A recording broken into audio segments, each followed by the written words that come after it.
December 23rd. 3:17 a.m. My phone rang inside a silent cruise cabin, the kind of quiet that usually meant the whole ship was resting, wrapped in the soft glow of Christmas lights and the gentle hum of ocean waves. I remember the moment clearly, not because of what was said, but because of the sudden shift it caused, like the fragile glass of our holiday peace shattering without a warning. The voice on the other end was calm but urgent, telling me something was wrong with my daughter. At first, I didn't understand. This was supposed to be a celebration, a Christmas cruise filled with laughter, families gathered around twinkling decorations, and joyful music floating through the air. How could something so dark find its way into such a bright, festive place? I was confused, unable to reconcile the warmth of the season with the chill of fear creeping up my spine. They said she hadn't returned to her cabin that night. I thought maybe she had simply lost track of time, caught up in the holiday festivities. But the hours stretched on, each minute heavier than the last. When they finally told me she had been found, dead, my world tilted on its axis. The cause was left vague, a carefully chosen word here, an incomplete explanation there. Nothing about that night made sense. The joyous backdrop of the cruise clashed painfully with the grim reality I was facing. I was handed timelines and official statements, each designed to bring closure, to ease the pain by wrapping it in neat conclusions. But what I was told didn't match what I later learned. Details were missing, narratives shifted, and the truth seemed to evaporate just when I reached out for it. I found myself trapped between the need to accept what was given and the stubborn refusal to let go of the unanswered questions. Stay with me, because the truth took 8 years to surface. For nearly a decade, I lived with a quiet, gnawing feeling that something about that night was dismissed too quickly, brushed aside in the rush to move on. There was a detail that didn't fit, a timeline that felt incomplete, a silence that spoke louder than any official report. The case was closed faster than it should have been, but the night's shadows never left me. This isn't just a story about loss. It's about the unsettling realization that sometimes the truth doesn't disappear, it just waits, hidden beneath the surface, waiting for the day it can no longer be ignored. If you've ever felt that a case was closed too fast, that the answers given didn't quite settle the questions that lingered in the quiet moments, then you might understand the restlessness I carried with me. It wasn't about shock or horror, it was the small, persistent gaps, the missing pieces that no one seemed to notice or acknowledge. I lived with those unanswered questions every day, tucked away beneath the routines of life, as if by ignoring them they might somehow lose their weight. But they didn't. If you've ever lived with questions that never went away, you know how they quietly shape everything else. They don't shout, they whisper. They don't demand attention, but they never truly disappear. For years, I held on to that silence, letting it stretch between what was said and what felt true, knowing deep down that something was still waiting to be found. Stay with me, because what I found years later changed everything. Not just the story I thought I knew, but the way the entire case was understood. It wasn't a dramatic revelation or a sudden upheaval. It was the slow uncovering of truths that had been overlooked, the kind that shift your perspective quietly but profoundly. This is not a tale of finality, but one of persistence, of the passage of time peeling back layers that once seemed sealed shut. I want to share that journey with you, not to reopen old wounds, but to gently explore what lies beneath, to honor the memory of what was lost and the reality of what remains unanswered.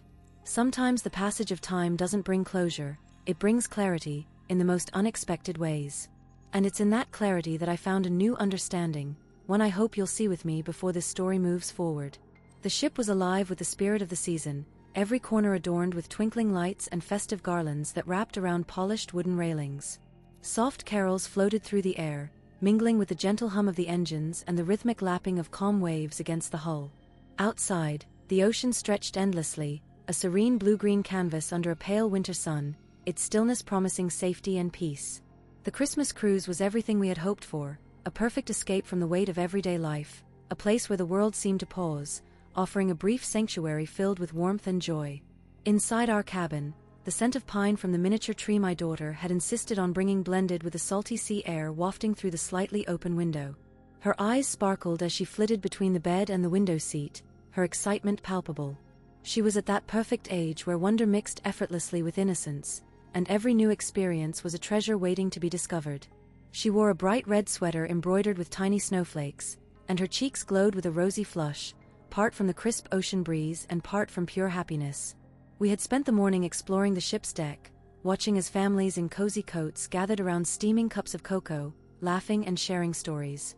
The crew members moved efficiently yet kindly, their smiles genuine as they wished passengers a Merry Christmas.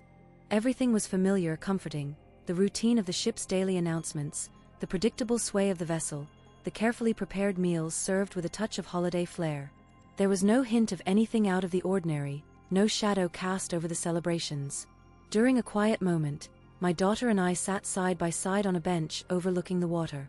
She chattered animatedly about the presents she hoped to find under the tree that evening, about the cookie decorating contest we planned to join, and the chance she had to meet Santa Claus in the ship's grand dining room. I listened, caught up in the simple joy of her anticipation, her voice a steady, soothing rhythm that seemed to anchor me in the present. We talked about our plans for the next day, the excursions we might take once we docked, and the stories she wanted to tell her friends back home. It all felt so normal, so safe. There was no reason to worry. The ship's crew had assured us of the meticulous safety measures in place, the calm seas promised smooth sailing, and the passengers around us seemed equally relaxed. It was a bubble of tranquility, a carefully constructed world where the outside chaos felt miles away. The very ordinariness of those last conversations, the laughter, the shared smiles, the easy comfort of routine, made the normalcy all the more real. It was the kind of day that, looking back, seemed almost too perfect in its simplicity. That sense of security was precisely why what came next was so devastating. When you feel safe, when everything around you whispers that all is well, the sudden rupture of that trust is incomprehensible. It strikes not only at the moment, but at the very foundation of what you believed could never be broken. The contrast between that peaceful Christmas morning and the events that followed renders the memory all the more haunting. It wasn't just the loss of safety, it was the loss of certainty, the shattering of a world where love and joy had seemed unassailable. In those hours before everything changed, my daughter's laughter was a bright thread woven into the fabric of our lives, a moment of pure light in a story that would soon be shadowed by pain. The calm waters and the festive decorations weren't just scenery, they were symbols of the life we thought we would return to, a life that suddenly felt so fragile. Holding on to those memories now means holding on to the last traces of that security, even as the weight of what followed threatens to overshadow them. The last hours before she vanished remain a fragmented mosaic, pieced together from messages, fleeting sightings, and the memories of those who crossed her path. The timeline, as initially relayed to me, was precise on the surface but riddled with silences and uncertainties beneath. It began with the last message she sent, a brief text to a close friend shortly after 6 p.m., simple and routine, heading out now. See you soon. The tone bore no hint of apprehension or urgency, only the casual expectation of a normal evening ahead. From there, the trail grows faint. Witness accounts placed her leaving the cafe where she had spent the afternoon, walking toward the waterfront promenade. Several passers-by recall seeing her near the old pier just before dusk, alone but seemingly unhurried. Yet the exact time of these sightings is nebulous, with estimates varying by as much as 30 minutes, an inconsistency that complicates constructing a definitive sequence. The promenade itself was sparsely populated that evening, and while some remembered a figure matching her description, no one could confirm with certainty it was her. These observations, though hopeful, rest on assumptions rather than hard evidence. Between 7:15 and 7:45 p.m., the timeline abruptly fractures. No messages were sent or received from her phone, and no confirmed sightings occurred. This gap is particularly troubling because it encompasses the period when she was expected to meet a family friend for dinner. The friend, interviewed later, insisted she never arrived and that her phone went unanswered despite multiple calls. Attempts to trace her phone signal during this window yielded no definitive location, only an area of low coverage near the riverbank, which, while suggestive, does not confirm her presence. The last known communication before the disappearance was a missed call from her mother at 7:50 p.m., followed by no response. This silence extends into the night, punctuated only by the increasing concern of those waiting. Initial inquiries by local authorities focused on the assumption that she had intended to return home shortly after dinner. Yet no evidence supports that she ever left the vicinity of the waterfront. Moreover, surveillance footage from nearby businesses is inconclusive, the quality is insufficient to identify individuals clearly, and many cameras were either offline or obstructed during critical moments. Throughout this reconstruction, a pattern emerges. The timeline is bounded by certainty at its edges but dissolves into ambiguity at the core. Each attempted explanation is met with a counterpoint of "we don't know." Did she change plans suddenly? Was she intercepted or forced into an unexpected situation? Did she leave willingly, or was her disappearance involuntary? The available data refuses to answer these questions definitively. The complexity is further compounded by the assumptions inherent in the initial reports. It was presumed she would follow her usual route and habits, expectations that may not hold under scrutiny. The reliance on eyewitness testimony, while valuable, is tempered by human error and memory distortion, especially as time passes. The technological trail, the phone records, surveillance images, offers no clear illumination, leaving investigators reliant on a patchwork of incomplete information. In sum, the last hours I can account for are marked more by what remains unknown than by what is confirmed. The outlines of her movements are faint sketches, blurring where clarity is most needed. Each unanswered question deepens the void left in her absence, underscoring how much remains to be uncovered before the full picture can emerge. Until then, the silence of those final moments lingers, a haunting reminder of the fragility of certainty. The call came unexpectedly, breaking through the quiet hum of an otherwise ordinary afternoon. I had been sitting in the living room, trying to piece together the fragments of the day, when the phone rang. The voice on the other end was calm but carried a weight that immediately unsettled me.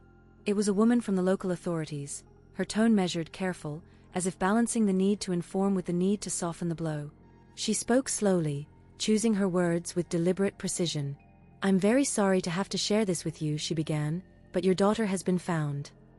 There was a pause, and in that silence, my mind raced, grasping for meaning in the simplest phrases. "She was discovered earlier today. I know this is difficult to hear." The language was clinical but imbued with empathy, an attempt to cushion the impact without diluting the gravity of the message. I remember the way her words floated in the room, detached yet unbearably heavy. The phrase "found dead" was never directly used, but it was unmistakably implied, hanging between us like an unspoken truth. The official carefully avoided graphic details, instead focusing on the fact that the discovery had been made, and that I needed to be informed promptly. The necessity of conveying this information conflicted with the natural impulse to delay or soften it. As she spoke, I felt a strange detachment settle over me. It was as if the moment was unfolding outside of time, beyond the reach of my emotions. The shock was not immediate sobbing or pain, but a numbness that dulled my senses and slowed my thoughts to a crawl. The world around me seemed to blur and recede, leaving only the sound of that voice, the careful cadence of the message, and the undeniable weight of what lay beneath it. The official went on to explain, in broad strokes, that the circumstances of the discovery were still under investigation and that more information would be provided when possible. This attempt to frame the situation as ongoing, as something yet to be fully understood, was meant to offer some hope of clarity or resolution.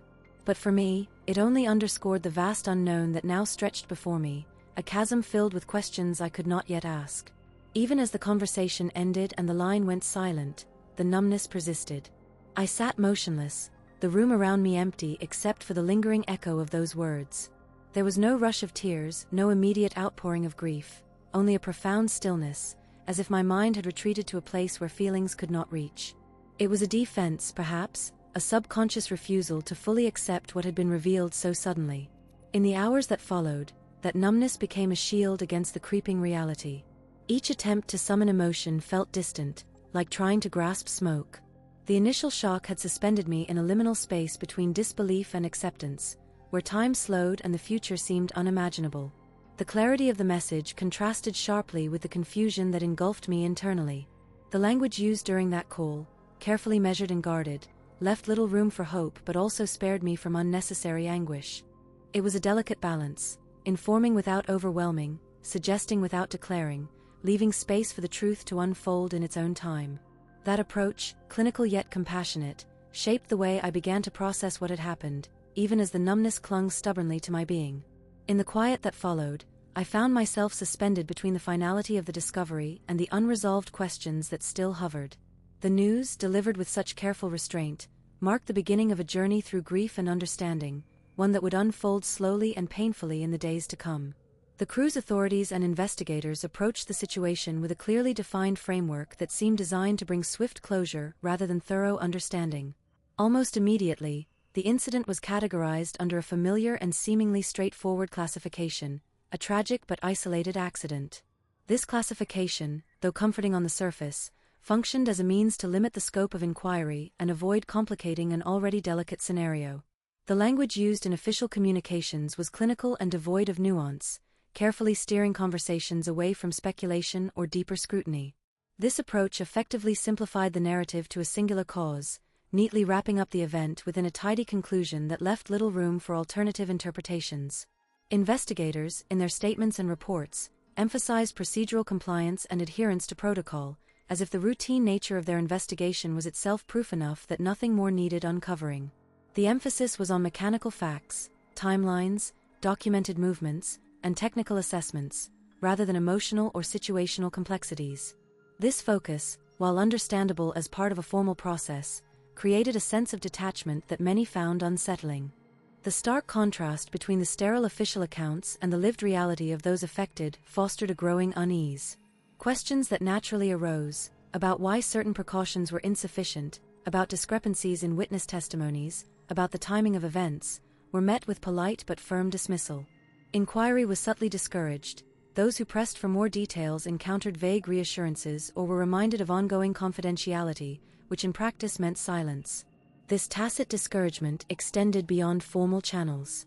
Among crew members and passengers, conversations about the incident dwindled as if an unspoken agreement had been reached to move on quickly.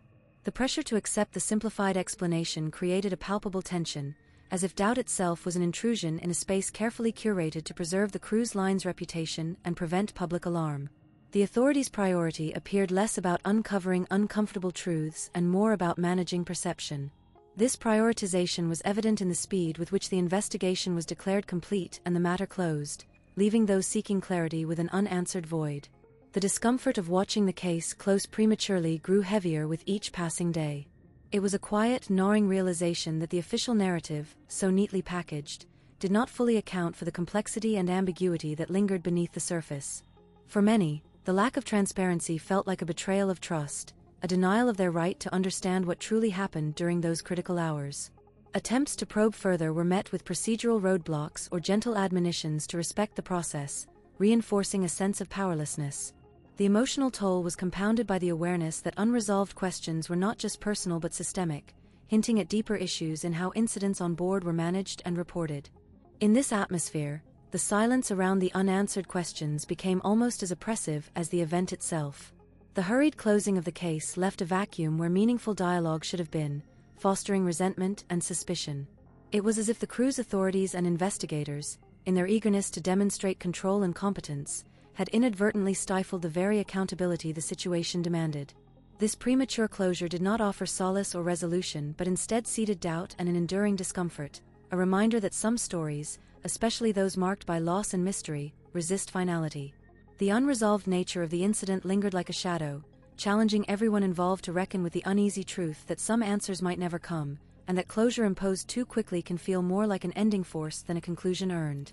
The 8 years that followed unfolded like a slow, unending ache, one that settled deep in the bones and refused to be soothed by time or distance. Each day carried the weight of what was left unsaid, each night a silent echo of questions that had no answers. The premature closing of the case did not offer relief. Instead, it carved out a hollow space where certainty should have lived. Grief in its rawest form, intertwined with a gnawing doubt, creating a restless tension that never seemed to loosen its grip. In those years, the absence became as loud as a scream. The world moved forward, as it always does, but for those left behind, the clock seemed frozen. Friends and acquaintances offered condolences, some genuine, others perfunctory, but none could fill the void of unanswered why and how. The official story was told and retold, but it failed to settle in the hearts of those who knew the truth was more complicated. Every detail that had been dismissed or overlooked re-emerged in memory, demanding attention. The questions, instead of fading, grew sharper, more insistent. There was a peculiar kind of torment in living with doubt. It wasn't just sorrow, it was the uncertainty that made grief feel like a wound that refused to heal.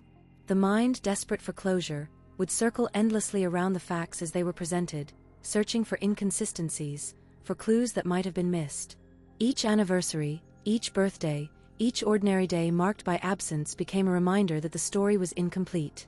The silence from those who might have known more felt like a betrayal, a locked door with no key. Over time, the unresolved nature of the loss began to shape the very fabric of daily life. Trust became fragile. the certainty that things would eventually make sense was replaced by a cautious skepticism toward any answer that seemed too neat or convenient. The premature conclusion that had been laid down was like a thin veneer stretched over a deeper truth that refused to be silenced. It was as if the more time passed, the more the shadows lengthened, and the harder it became to convince oneself that what was accepted as the final word was truly the end. Living with questions that refuse to be answered is a unique kind of loneliness. It's a quiet isolation where the world's rush toward moving on feels like an indictment of your refusal to accept the narrative handed down. Yet, inside, the unresolved doubts are not just about the past. They become a lens through which every moment, every interaction, is refracted. The possibility that something important was missed, or that the truth was hidden, lingers like a persistent hum beneath the surface of daily life. If you've ever felt that a case was closed too quickly or have lived with the weight of unanswered questions after a loss, you're not alone. Please share your experience in the comments below. Sometimes simply voicing those lingering doubts can be a step toward understanding. It's important to remember that time doesn't erase uncertainty, it often amplifies it, making the absence of answers feel even more profound. In the quiet spaces where grief and doubt intertwine, there is no neat resolution, no final chapter that brings peace. Instead, there is a slow, ongoing reckoning with the truth that some stories resist finality.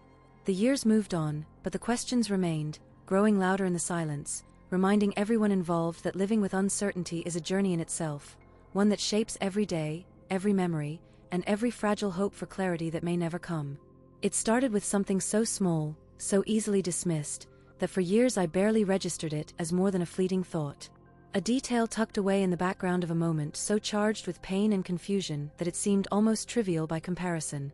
But over time, that tiny fragment of memory refused to fade, stubbornly persistent like a whisper that wouldn't be silenced. I first noticed it during one of those long, restless nights when the past creeps in unbidden, turning over every shadow in the room. The image came to me suddenly, an almost imperceptible shift, a gesture or a glance that didn't quite fit the narrative I'd been clinging to. It was a brief exchange between two people, caught in the periphery of a conversation filled with grief and half-spoken truths. At the time, it seemed irrelevant, a mere punctuation in the chaos of emotion, something that didn't warrant further thought. But it lingered, a puzzle piece that didn't quite align with the rest of the picture. I asked myself why it had stayed with me when so many other details had slipped away, lost in the fog of time and sorrow. It wasn't the kind of thing anyone else seemed to notice. No one mentioned it, not in passing, not in the quiet moments when memories were shared and retold. It was the detail no one paid attention to, the one that everyone overlooked because it didn't fit the story they wanted to believe. What bothered me most was that it never fully made sense. It was a contradiction wrapped in ambiguity, a sliver of something just beyond reach. The more I tried to pin it down, the more elusive it became, like trying to catch a shadow or hold a sigh.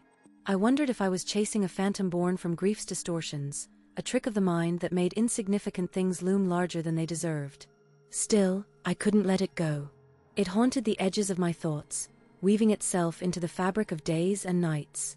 Sometimes it appeared in the quiet spaces between conversations, other times in the way a familiar voice carried an unexpected tone or a seemingly casual remark carried hidden weight. It was as if this detail was a thread tangled deep within the tapestry of the past. Pulling at it might unravel everything, or reveal something entirely new. There was a moment, unremarkable in itself, when the significance suddenly felt sharper, more urgent. A glance exchanged in silence, a hesitation in speech, a subtle shift in posture. It was all too deliberate to be random, yet still so faint that it could be easily ignored. That moment forced a pause in my thinking, a hesitation suspended in time, and I realized the detail wasn't just a leftover fragment of memory. It was a signpost pointing somewhere I hadn't yet dared to look. Why had no one else seen it? Or if they did, why did they choose to ignore it? The possibility that it was a secret kept deliberately hidden gnawed at me, the unsettling idea that beneath the surface of what we thought we knew, something else was quietly stirring.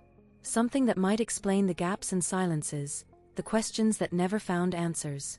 The years have passed, but that small detail remains, a constant companion in the slow unraveling of truth. It refuses to be dismissed, demanding attention in a way that is both haunting and hopeful. It is a reminder that sometimes the most crucial parts of a story are the ones barely noticed, the whispers in the dark that hold the key to understanding, or the echo of what we fear to confront. And so I wait, for the moment when the pieces might finally click, when that overlooked detail will step out of the shadows and into the light, revealing what has long been hidden beneath the surface of our fragile memories. Until then, it stays with me, a quiet tension that shapes every thought, every doubt, every fragile hope that the truth is still out there, waiting to be found. The day I stumbled upon the folder tucked away in the back of the archive was the day everything shifted.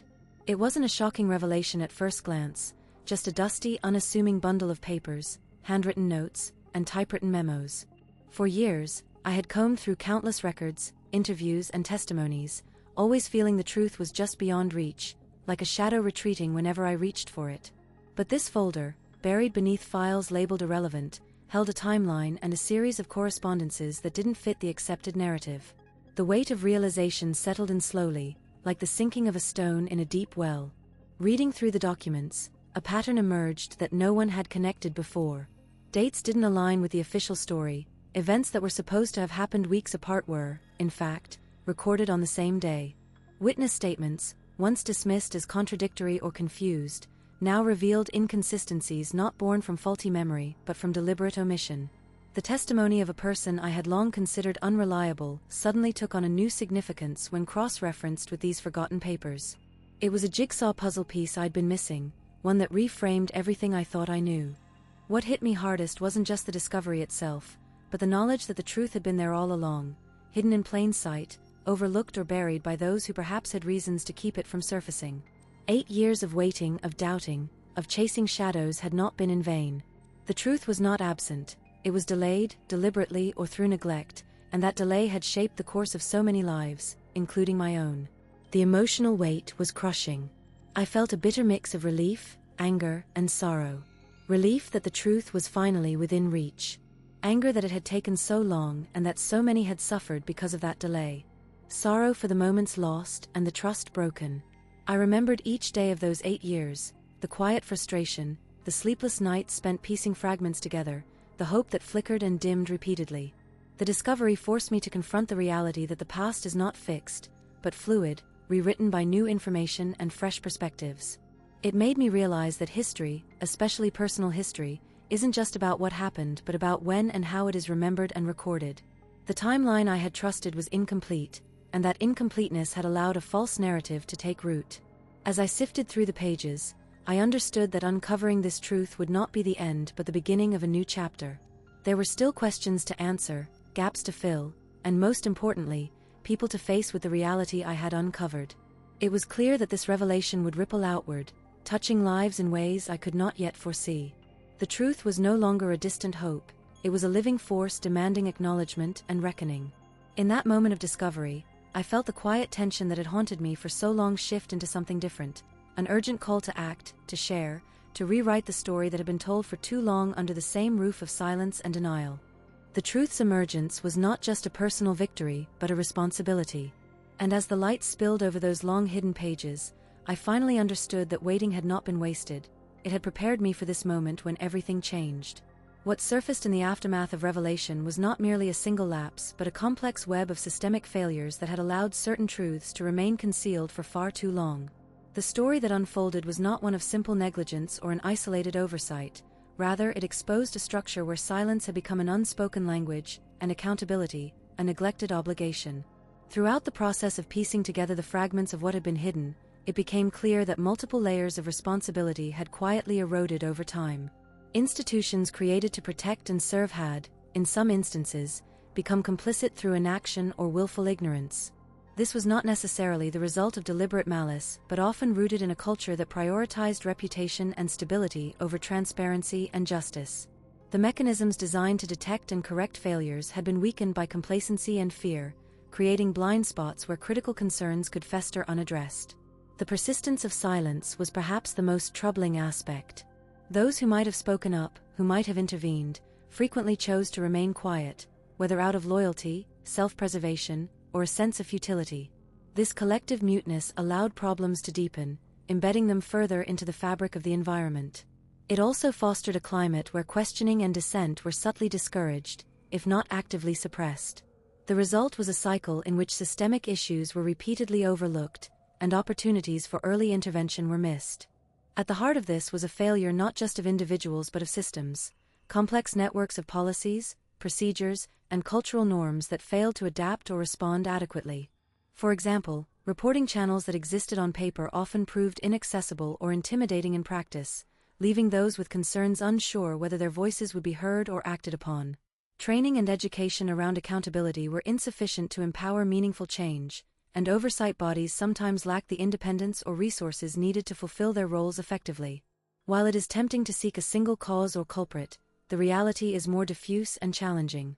The absence of clear, intentional wrongdoing by any one person does not absolve the collective responsibility for what transpired. Instead, it highlights the dangers of complacency and the importance of vigilance. The story is a cautionary tale about how systems can fail not only through errors but through persistent, unaddressed weaknesses that allow harm to persist beneath the surface. Accountability, in this context, must extend beyond assigning blame. It requires a thorough examination of the structures and cultures that enable the concealment and a commitment to reform that addresses root causes. Transparency and open communication should be prioritized to rebuild trust and prevent recurrence. Crucially, this means creating safe spaces for dialogue and ensuring that policies are not only written but actively lived and enforced. In reflecting on these revelations, it is evident that what happened was neither solely negligence nor simple oversight. It was a manifestation of deeper systemic vulnerabilities compounded by silence and a lack of accountability. Understanding this complexity is essential to moving forward responsibly. Only by confronting these uncomfortable truths with honesty and resolve can meaningful progress be made under the same roof that once sheltered so much that was hidden. As a mother, the weight of loss is a shadow that never quite lifts. Time, though it moves forward relentlessly, does little to soften the ache left by unanswered questions. Years may pass, but the silence surrounding what happened under the same roof where our family once sought safety only deepens the void. Each day without clarity feels like a betrayal, not just to the memory of what was lost, but to the hope that justice and truth might still prevail. It is this lingering uncertainty that makes the cost of silence so profound. It robs us not only of peace but of the chance to heal fully. The story we've shared reveals that what unfolded was far more than simple mistakes or neglect. It was the consequence of a fragile system, stretched thin by complacency and hidden by layers of denial. Yet, even in the face of such overwhelming complexity, the truth remains a beacon. It matters because it honors those who have been forgotten, those whose voices were stifled, and those who still live with the pain of not knowing. Truth is not merely about facts or resolution, it is about restoring dignity to lives disrupted and ensuring that the past is neither ignored nor repeated. This journey reminds us that beneath every unresolved case lies a family grappling with loss, with memories that refuse to fade, and with an unyielding desire for answers. It is a reminder that beneath the quiet facades of our everyday lives, there are stories waiting to be heard, stories that deserve attention, compassion, and action. Holding space for these stories is how we begin to mend the fractures within our communities and within ourselves. If you have followed this story, if you carry with you the weight of these truths, I invite you to stay with us. Subscribe to join a community committed to uncovering real stories about unresolved cases, hidden truths, and the families who refuse to forget. Together, we can keep the memory alive, demand accountability, and foster understanding, not just for those who've been lost, but for the future we all share. Because some stories, no matter how painful, must be told, and some voices must never be silenced.